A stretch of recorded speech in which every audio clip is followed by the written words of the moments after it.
मैत्रिणींनो, आज आपण बनवणार आहोत इन्स्टंट अशी मस्तपैकी ब्रेड पासून रबडी। तर मी हे दूध असं गरम करायला ठेवलेलं एक 15 ते 20 मिनिटं झालेलं आहे। फुल क्रीम दूध घेतलेलं आहे मी आणि ते बघा असं इतकं छान असं घट्ट झालेलं आहे।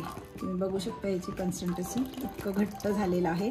तर जर तुम्ही फुल क्रीमचं नसेल तर तुम्ही त्याच्यामध्ये लवकर घट्टपणा त्याला येण्यासाठी मिल्क पावडर पण टाकू शकता। मी मिल्क पावडरचा इथं उपयोग केलेला नाही। तर हे दूध असं आपलं छान 15 ते 20 मिनिटं असं मी गरम करून घेतलेलं आहे आणि तुम्ही बघू शकता हे कडेनं असं। तर हे दूध असं छान घट्ट झालेलं आहे। तर आता आपल्याला ह्याच्यामध्ये काय करायचं आहे,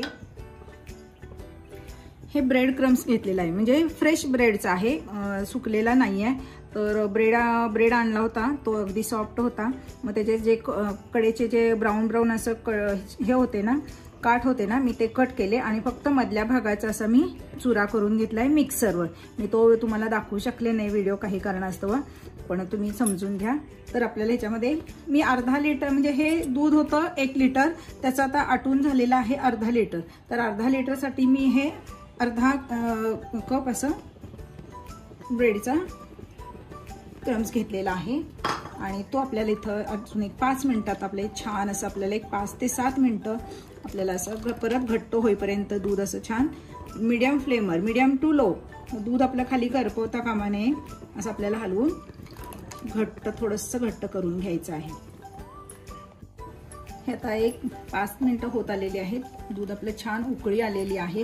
तर आपल्याला 5 मिनिटं झाल्यावर ह्याच्यामध्ये आपल्याला घालायची आपल्या गोडाच्या आवडीनुसार चवीनुसार साखर। मी इथं पोह्याचे चमचे असे मी इथं घेतलेले आहेत, 2 3 आणि 4 पोह्याचे 4 चमचे मी इथं साखर घेतलेले आहे। तुम्ही तुमच्या आवडीनुसार कमी जास्त करू शकता, अगदी पण गोड गोड रबडी अशी छान लागत नाही।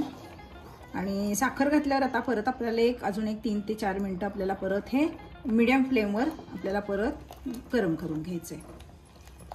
आता एक 3 ते 4 मिनिटं झालेले आहेत, आपलं हे छान आणखीन मस्त असं गाढं होत आलेलं आहे।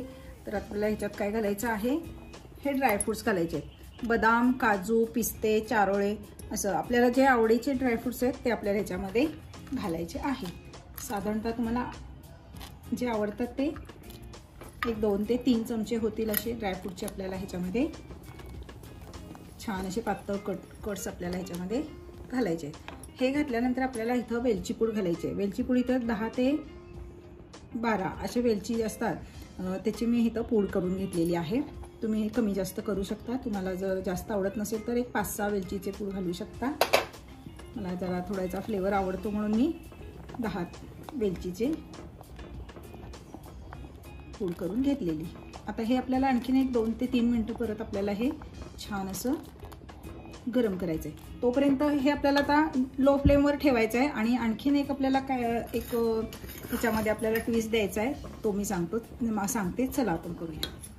इकडे आपण लो फ्लेमवर आपल्याला हे अशीच आपल्या मंद ठेवलेली आहे रबडी आपली, आणि दुसऱ्या फ्लेमवर आपल्याला काय करायचं आहे, एक पॅन घ्यायचा आहे, तो गरम झाला की त्याच्यामध्ये आपल्याला 2 चमचे मी साखर फक्त घेतलेली आहे, कारण आपण रबडीमध्ये पण साखर ॲड केलेली आहे। तर आता ही साखर छान अशी मेल्ट करून आपल्याला याचं कॅरमेल तयार करायचं आहे, जेणेकरून रबडीला एक छान कलर पण येईल आणि टेस्ट पण खूप सुंदर लागेल। तर आता हे आपण थोडंसं कॅरमेल करून घेऊ। अशी आता वितळत चाललेली आहे, याच्यामध्ये पाणी वगैरे काय ॲड करायचं नाही बरं का, आणि ही फार डार्क पण करायची नाही। डार्क जर झाली तर काय होईल, आपल्या रबडीला थोडीशी कडवट टेस्ट येऊ शकते। तर हे अशा आपल्याला गुलाबी कलरवर झाली की आपल्याला गॅसची फ्लेम करायची आहे बंद। मी गॅसची फ्लेम केली आहे बंद, तुम्ही बघू शकता हा कलर आलेला आहे। आणि एक 5 मिनिटं आपल्याला ह्याच्यामध्येच थोडंसं आपल्याला फिरवून घ्यायचं आहे, जेणेकरून थोडासा कलर आपल्याला किंचित असा हवा आहे। तर आपल्याला काय करायचं आहे, आपली ही झालेली आहे कॅरमेल मस्त, हे बघा आपल्याला परफेक्ट कलर आलेला आहे, खूप सुंदर कलर आलेला आहे। तर आता आपल्याला काय करायचं आहे, आपली ही रबडी तयार होती आहे ना,